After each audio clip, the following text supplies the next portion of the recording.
हाय दोस्तों, आप सभी को मेरा नमस्ते। उम्मीद करती हूँ आप सब ठीक होंगे, मस्त होंगे, अच्छे होंगे। तो दोस्तों, आज फिर से मैं पद लेके आई हूँ सूरदास के। अपन जो पढ़ रहे हैं वो बीए प्रथम वर्ष हिंदी साहित्य प्रथम प्रश्न पत्र आदिकालीन भक्तिकालीन काव्य में सूरदास के पदों की व्याख्या अपन देख रहे हैं। उसी क्रम में आज है अगला पद। हमारे हरि हारिल की लकड़ी मन करम वच करम नंद नंदन सो उर यह दृढ़ करी पकड़ी।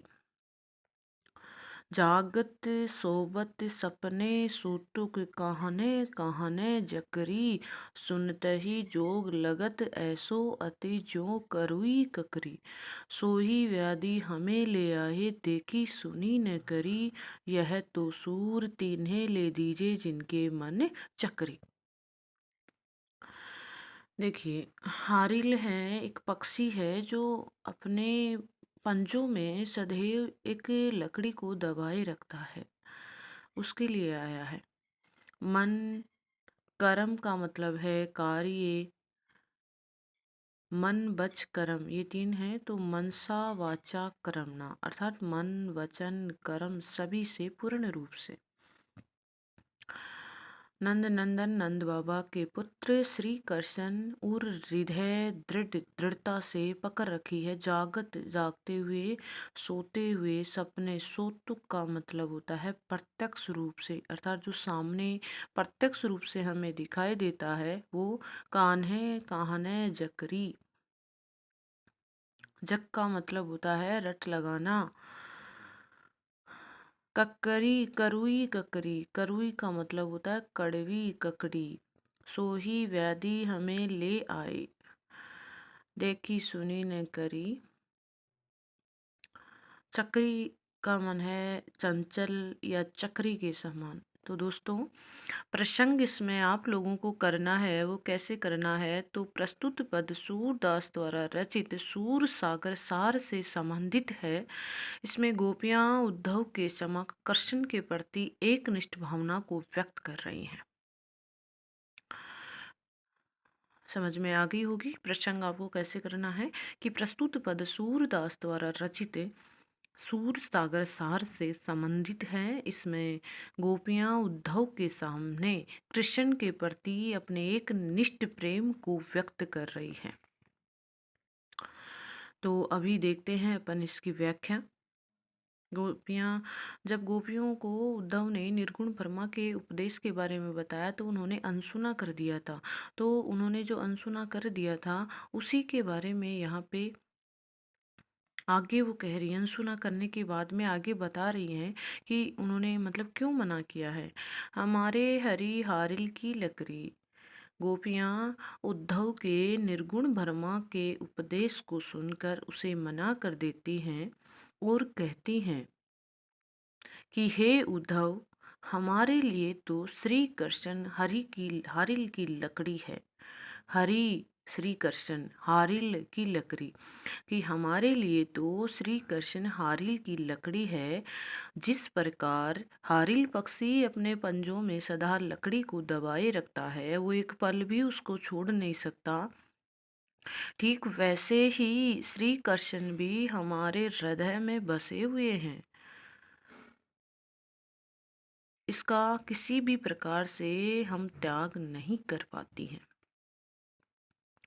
मन वचन कर्म नंद नंदन सो उर यह दृढ़ करी पकड़ी। आगे वो कह रही है हमारे मन वचन कर्म से अपने हृदय में स्थित श्री कृष्ण रूपी लकड़ी को हमने दृढ़ता के साथ पकड़ रखा है। वो कह रही हैं कि हम मन वचन कर्म सभी से श्री कृष्ण को हमारे हृदय में दृढ़ता के साथ पकड़ रखा है। इसीलिए जागत सोवत सपने सोतुक कान्हे कहने जकरी। आगे वो कह रही है कि इसीलिए हम सोते जागते सौपन में प्रत्यक्ष रूप से सदैव कृष्ण की रट लगाए रहती है। गोपियाँ कह रही है कि हमने हमारे हृदय में श्री कृष्ण को दृढ़ता के साथ धारण कर रखा है। इसीलिए हम सोते जागते सपने में सामने कान्हे कान्हे श्री कृष्ण को ही रटती रहती है। आगे वो कह रही है, सुनतहि जोग लगत ऐसो अति ज्यों करोही ककड़ी, कि हे उद्धव, तुम्हारा योग उपदेश सुनते ही यह हमें कड़वी ककड़ी के समान लग रहा है। इससे हमें बहुत दुख हो रहा है कि आप, हे उद्धव, आप जो हमें योग मार्ग की शिक्षा दे रहे हो, वो योग मार्ग की बातें हमारे लिए ज ठीक वैसे ही है जिस प्रकार कोई कड़ी ककड़ी अपन खाते हैं तो उसका स्वाद कड़ा ही होता है। ठीक वैसे ही ये जो योग की बातें हैं वो इनको सुनकर हमें दुख उत्पन्न हो रहा है। सो ही व्याधि हमें ले आए, देखी सुनी न करी। वो आगे कह रही है कि तुम तो हमारे लिए ऐसी बीमारी लेकर आए हो जो ना तो कभी हमने देखी है, ना सुनी है, ना भोगी है। देखी सुनी न करी, कि आप हमारे लिए ऐसी बीमारी लेकर आए हैं जिसको आज तक हमने ना तो सुना, ना देखा और ना समझा है। यह तो सूर तिन्हें ले दीजिए जिनके मन चकरी। आगे गोपियाँ कह रही है कि तुम इस उपदेश को आगे गोपियाँ कह रही है कि तुम इस उपदेश को उनके बारे में उनको जाकर कहो जिनके मन अभी तक चंचल हैं।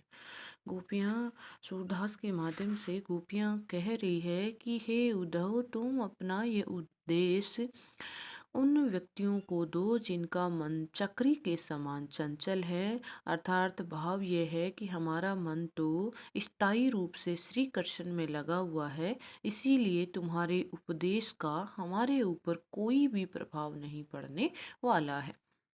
अर्थात इसमें जो गोपियाँ हैं वो उद्धव के कह रही हैं कि हाँ, ये उद्धव, हमारे लिए तो श्री कृष्ण जो हैं हमारे लिए लकड़ी हैं। मन वचन कर्म सभी से दृढ़ता के साथ हमने श्री कृष्ण को हृदय में बसाए हुए रखा है। अर्थात जिस प्रकार एक पक्षी अपनी लकड़ी को नहीं छोड़ता है, वो कभी भी उससे अलग नहीं होता है, ठीक वैसे ही हमारे हृदय में श्री कृष्ण बसे हुए हैं। हम एक पल के लिए भी उनसे अलग नहीं हो सकती हैं। इसीलिए जागते सोते सामने प्रत्यक्ष रूप से सपने में हम हमेशा श्री कृष्ण ही रटती रहती हैं। तुम्हारे योग की बातें सुनकर ऐसा हमें प्रतीत हो रहा है, ऐसा अनुभव हो रहा है जैसे मानो हमने कड़ी ककड़ी खा ली है। और ऊपर से तुम जो बीमारी हमारे लिए लेके आए हो वो ऐसी है जिसके बारे में आज तक ना तो हमने कभी देखा ना सुना।